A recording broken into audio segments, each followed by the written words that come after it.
Victoria Simmons with this week's edition of the Georgia Post Review. My guest this week is Dr. Tawana Harris Woodson, Executive Director of Family Connections here in Crawford County. Thank you for being here today. Thank you for having me. So tell us, first of all, a little bit about yourself and how you got to Crawford County and became involved with Family Connections. Okay. Well, first of all, about myself, I'm originally from Crawford County. All right. I was born in Macon, Georgia. My parents are from Crawford County, and a year after my birth, they decided to move back to Crawford County.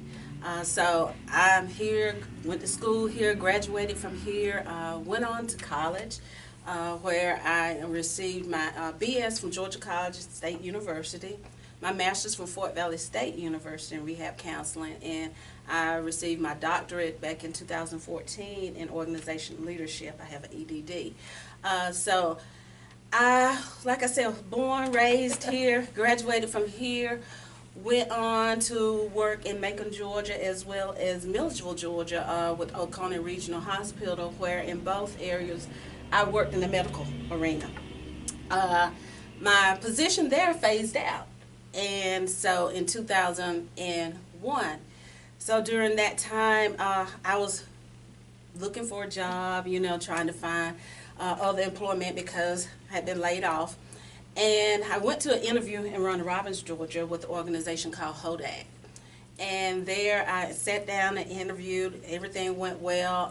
However, unfortunately, I couldn't accept the position at the time. So the young lady I interviewed with called me 2 days later and told me that she had gone to a meeting, and at that meeting she met a lady from Crawford County that was doing a job working with the community, and she was needing to leave. And she felt that I would be a good fit for that because she hated that they couldn't hire me at the time that I turned the job down. And she said, I really think you'll be a good fit. Here's their name and number. They said, give them a call. So I did. 2 phone calls, one to the coordinator at that time and one to the chair of the collaborative. I had an interview over the phone, and the rest is history. As of July 27th of this year, I've been with Family Connection here in Crawford County for 17 years. Oh, wow. Wow, yeah. Yes.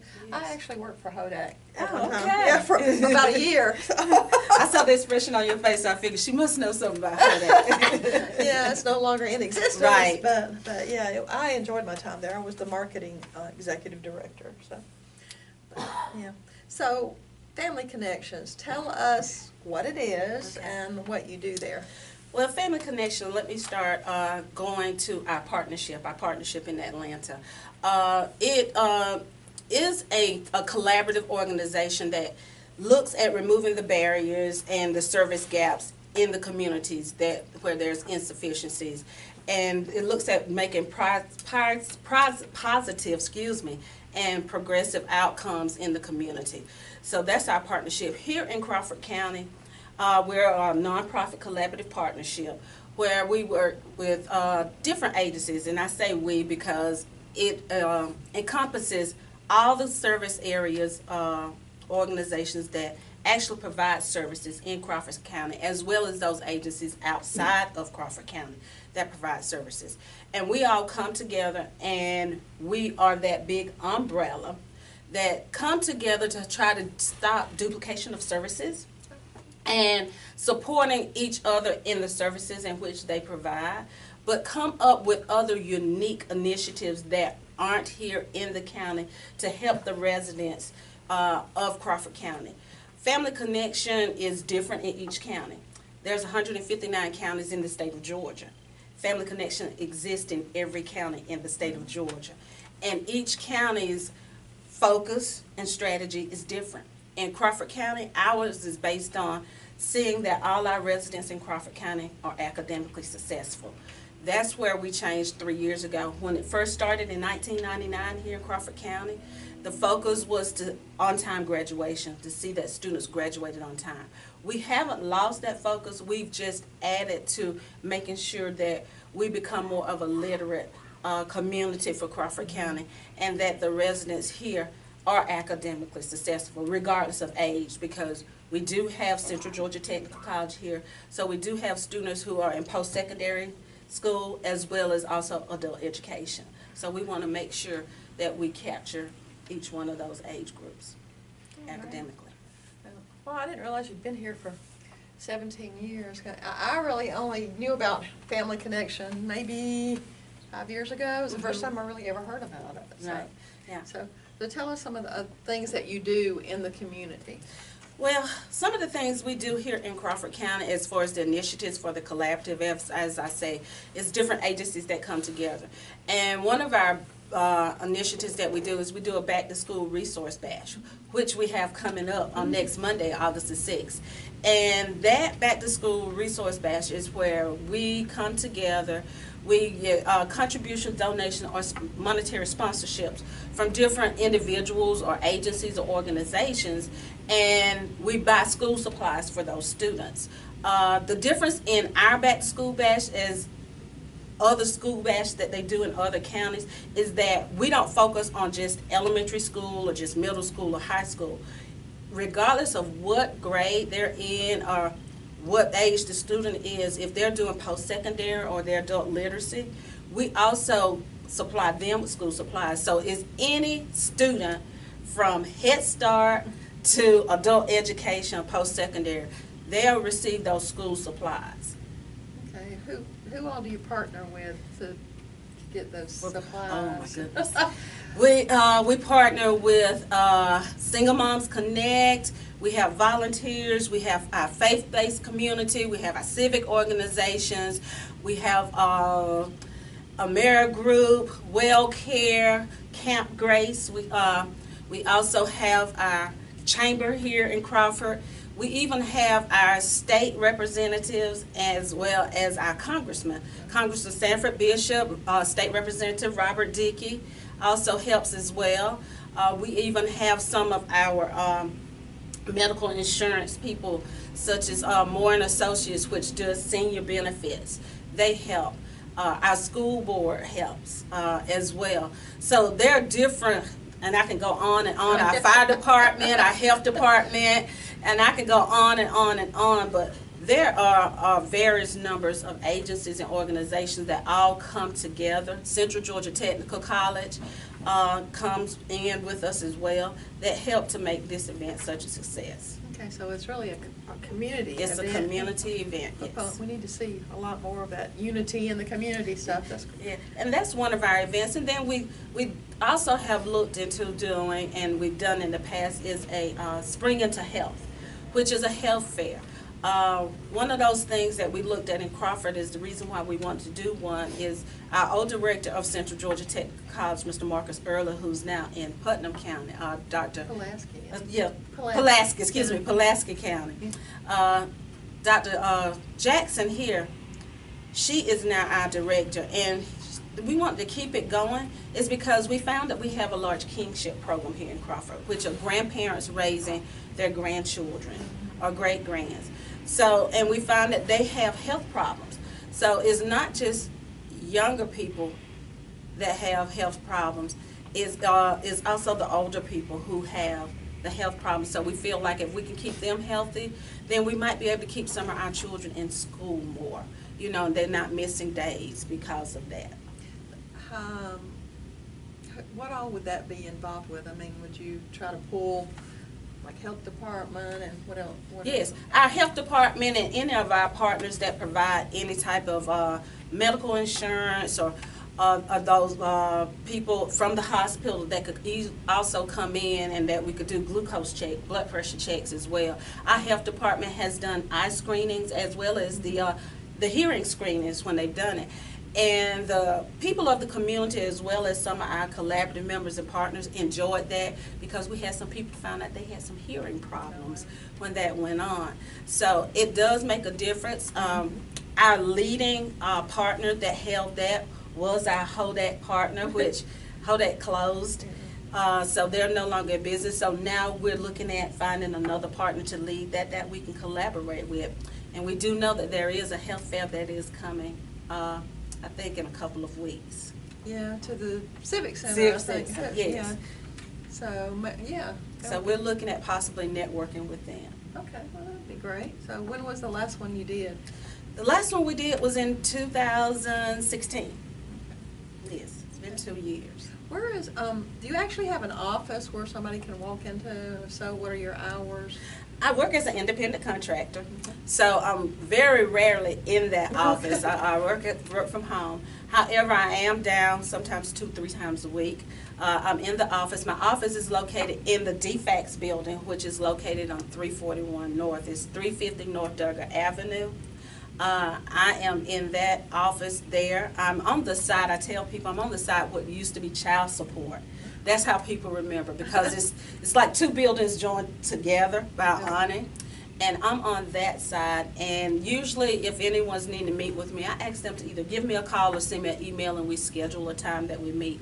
Sometimes we don't meet in the office, sometimes I meet where it's convenient for them, or where they may be. Because a lot of times I'm out and about in the community, or at meetings, at trainings, or whatnot. Do you like, what kind of training is involved with this? With being a coordinator or executive director, we go through what's called a coordinator's training, which is at the partnership in Atlanta at Peachtree Street. Wow. So it's not one that's held locally in your town. You have to go all the way to Atlanta for that training, and it's various things of which they go through as to really, first of all, is starting out what Family Connection is, and that's talking about the partnership in Atlanta, what it is and what it's about. And you go through the process of all the paperwork and documentation and stuff that you have to turn in quarterly as well as annually that you have to do for the community, such as self-assessments, vitality report surveys, your quarterly expenditure reports. They go through that. And then they go through the training of knowing each county that encompasses Family Connection is consist in a region, just like you have your congressmen and your state representatives have the districts. Well, we have regions, and in Crawford County we're in Region 6. And for each region you have a community support specialist, which we call a CSS. And that is the person that is pretty much that go-to person if we're needing some assistance for that region. We call them and they will come down and provide us with any assistance that we need, whether there's connecting us with someone for technical support, if it's from the Atlanta office or whatnot. If there's information that we're needing for Family Connection, they will provide us with that, as well as any other issues that may come in the collaborative locally. That CSS is there. So that training pretty much, as I said, encompasses knowing who your community support specialist is and our policies and our strategy as a whole for the partnership of what Family Connection is about. Do you combine with like other Family Connections in the district for events ever?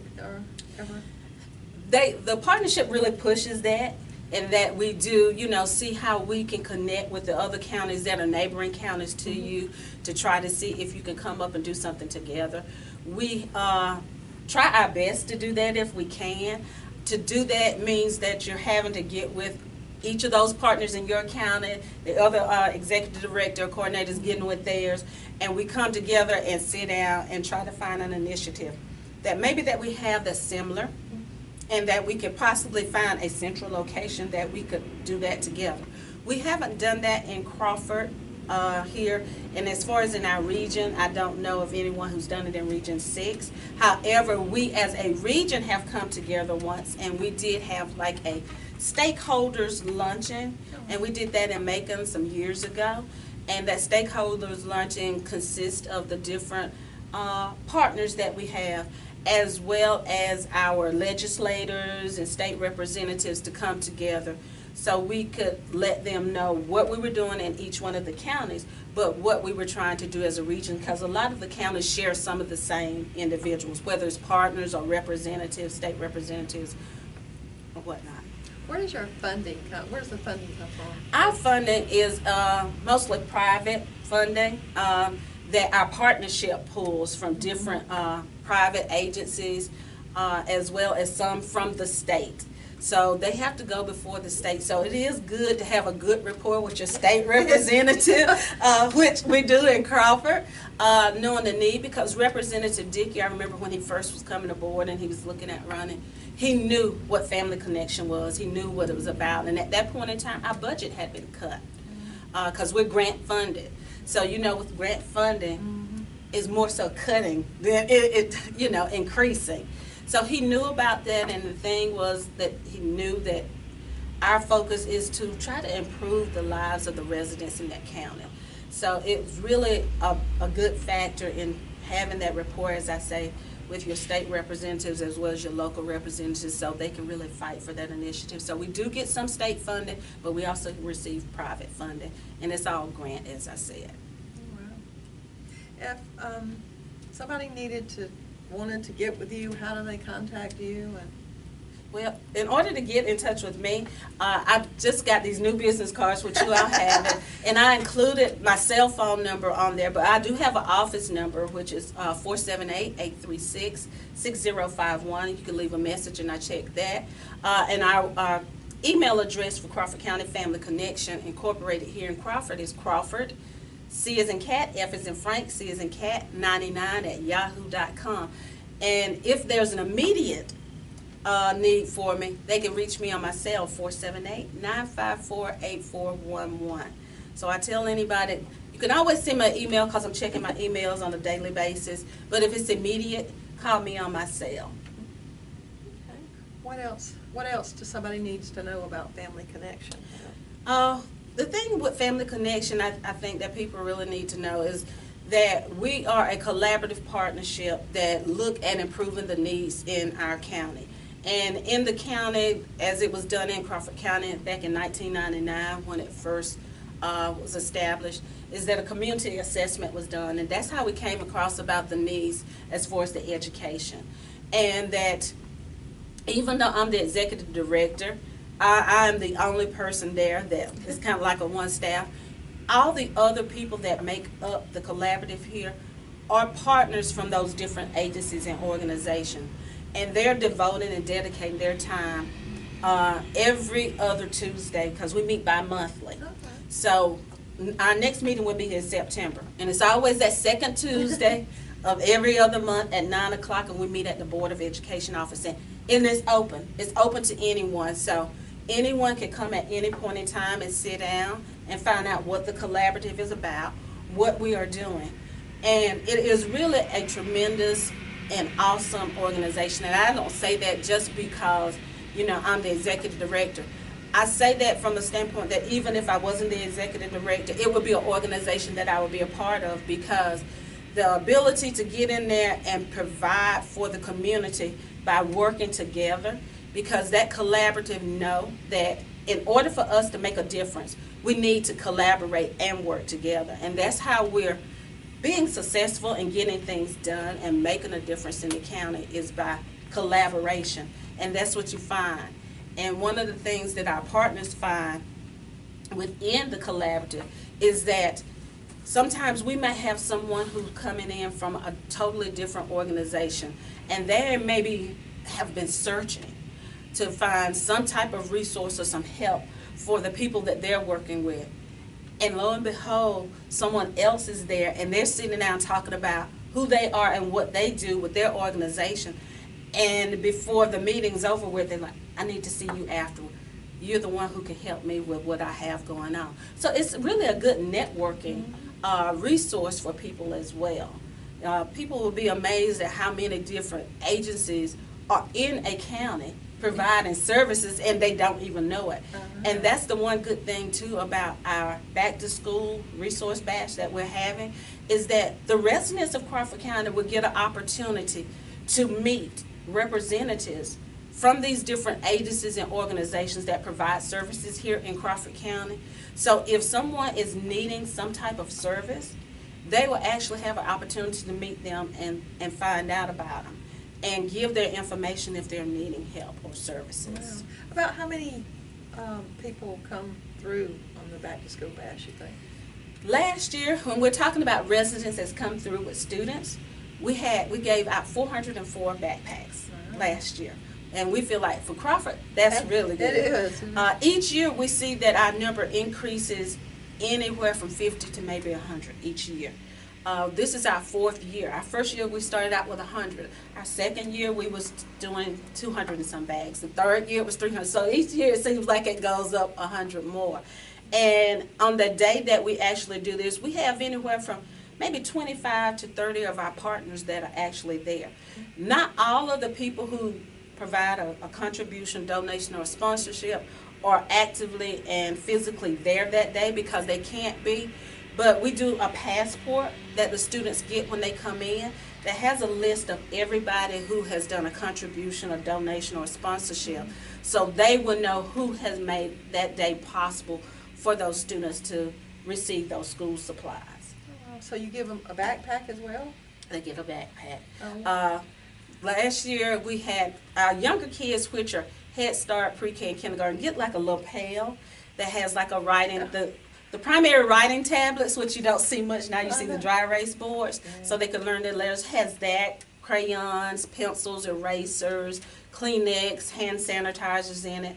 And as we go up in grade level, then we start getting the notebook paper, the spiral notebooks, the folders, glue sticks, pencils, pens, scissors, so that as well. When they did the community assessment, do you remember, I'm sure they did a literacy study. Do you remember what the literacy rate was here? I can't remember because that was back in Yeah, no, it's a long 1999, time. and that I was can't either, yes. and that was from the previous coordinator who was here. So I haven't ran across that paperwork, and I can't remember what it was. However, probably about 4 years ago, I want to say maybe 4 or 5 years ago, we talked about doing another one, and one of the things that was talking about a literate community, having a literate community. And we were looking at partnering up with Peach County at that time.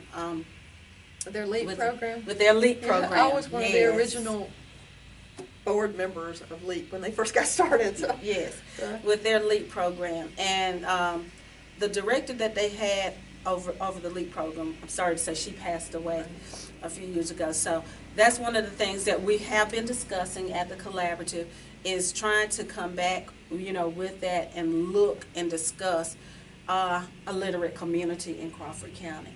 So I can't tell you what that number is right now, where we are with that, because that's still some work in progress, and getting with that director over there, just finding out if they have any information to update us with. So what do you see down the road? What else might your organization do in the community? Have you got any other plans other than maybe that with LEAP? Have you got any other ideas you'd like to see the community work on? One of the things, and we've had a new partner, is really one way of getting information out to the community is really trying to pull in our faith-based community more, because we know that's one way of really getting in touch with your residents of the county. And we have had a new partner to come aboard who's a pastor, and he's looking at starting another church here. And he's joined, and he will also be at our Back to School Bash. So I've been talking with him about trying to see if we can get, which we had some years ago, a ministerial alliance, which we had that, and helping. Also, one of our partners that we have with us now is a Single Moms Connect organization. And it is an organization that works with moms, single moms. And they have been working on different things as a support group for mothers. And one of their focus now is autism, because they have some parents who have children who are autistic. So that is some of the things that we're looking at too on down the road. And another event that we're looking at, hoping to get going to, is we're looking at in the future, hopefully in the fall, maybe not,